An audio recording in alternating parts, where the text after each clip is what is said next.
Some exclusive new insight into the enormous task of bringing January 6th rioters to justice.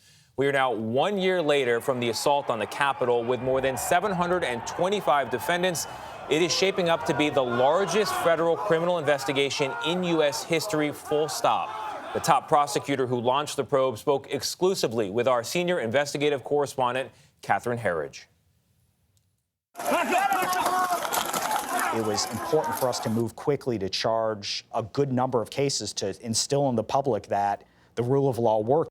Michael Sherwin, then the Justice Department's top prosecutor in the District of Columbia, launched the Capitol riots investigation. Within 10 weeks, we're talking about, I think, close to 1,000 search warrants, 1,500 grand jury subpoenas, 350 to 400 arrest warrants, so just a number unseen before in any probably federal district in history. You said that no one was off limits. Everything was on the table. It didn't matter if you were a speaker that day, or if you were a congressman, if you were in the executive office, the president, or if you were just one of the vendors selling popcorn that day. If your conduct fit the crime, we had the evidence, you were charged. Since that day, more than 725 defendants have been arrested, the vast majority charged with entering or remaining in a restricted federal building or grounds. About 40 defendants, including Oath Keepers, Three Percenters, and Proud Boys, face more serious conspiracy charges. At least 5 had pleaded guilty. Sherwin told CBS News the trend lines emerged early. This is our nation, not theirs. The great bulk of those individuals were these one-offs. They made terrible decisions. This wasn't something that was pre-baked and planned. And then you have a sliver of cases, we'll call them militia-type cases, where there appeared to be a more collective planning.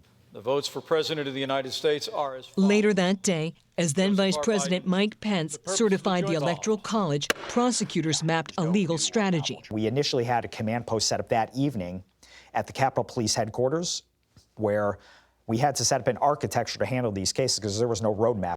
From an FBI mobile command center, thousands of hours of social media and security camera footage collected, often reviewed minute by minute. We set up crews to look at body-worn camera footage and videos to try to identify who those people were, identify, fix, find them, and then get arrest warrants on them.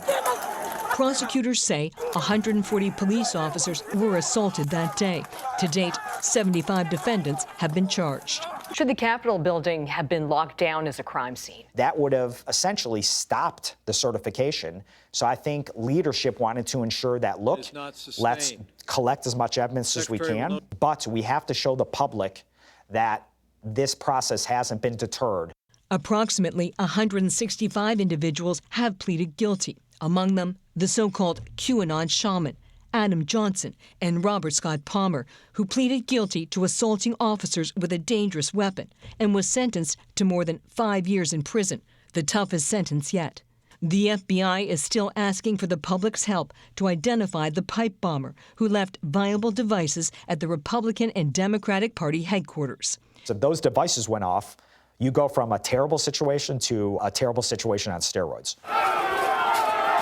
And another 350 believed to have committed violent acts on Capitol grounds. So are we years out from seeing the end of these cases? It would not surprise me if there's cases charged in 2022 or 2023. And while the Justice Department has brought a range of charges, including conspiracy and obstruction, it has stopped short of sedition among those serious crimes. Tomorrow, Attorney General Garland will provide an update on the department's efforts to get accountability for January 6th. Gayle? Catherine, thank you. That video is still so difficult to watch. Thank you very much.